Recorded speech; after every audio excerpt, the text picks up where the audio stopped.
Did you know? உயிர் வாழ தண்ணி ரொம்ப முக்கியம்னு நமக்கு தெரியும். ஆனால் தான் வாழ்நாள் முழுசும் ஒரு சொட்டு தண்ணி கூட குடிக்காமல் ஒரு உயிரினத்தால் வாழ முடியும்னு சொன்னால் நம்புவீங்களா? அதுதான் இந்த கங்காரு எலி, கேங்குரு ரேட். இது பார்க்கறதுக்கு எலி மாதிரியே இருந்தாலும் கங்காரு மாதிரி பின்னங்கல்ல குதிச்சு ஓடும். ஆனால் இதோட உண்மையான சூப்பர் பவர் இதோட உடம்புக்குள்ளே தான் இருக்குது.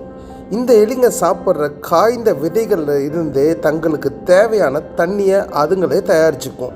இதை மெட்டபாலிக் வாட்டர் அப்படின்னு சொல்லுவாங்க. அதாவது ஒரு விதையை சாப்பிடும்போது அந்த செரிமான வேதிவினையில் வர்ற ஈரப்பதத்தை இதுங்க அப்படியே சேமித்து வச்சுக்கும்.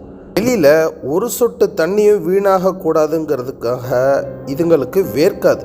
மூச்சு விடும்போது கூட ஈரப்பதத்தை கூட மூக்கு வழியாக திரும்ப இழுத்துக்கும். இதோட சிறுநீரகங்கள் மனுஷங்களை விட 5 மடங்கு திறனுடையது. அதனால் இதோட கழிவுகளில் ஒரு துளி தண்ணி கூட வீணாகாது. தண்ணியே இல்லாமல் பாலைவனத்தில் கெத்தாக வாழ்கிற இந்த குட்டி உயிரினம் நிஜமாகவே ஒரு இயற்கை அதிசயம்தான்.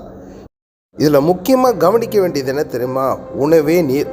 இவை சாப்பிட்ற கார்போஹைட்ரேட் செரிமானம் ஆகும்போது H2O, அதாவது நீரை உருவாக்கிக்குது. அடுத்தது நேரங்களில் குளிர்ந்த பொந்துகளில் ஒளிஞ்சு கொள்றதுனால உடலில் நீர் சத்து குறையாமல் பார்த்துக்குது. இதை போல் இன்னும் சுவாரஸ்யமான வேறு ஃபேக்டோட மீண்டும் திரும்ப வரேன். பாய்.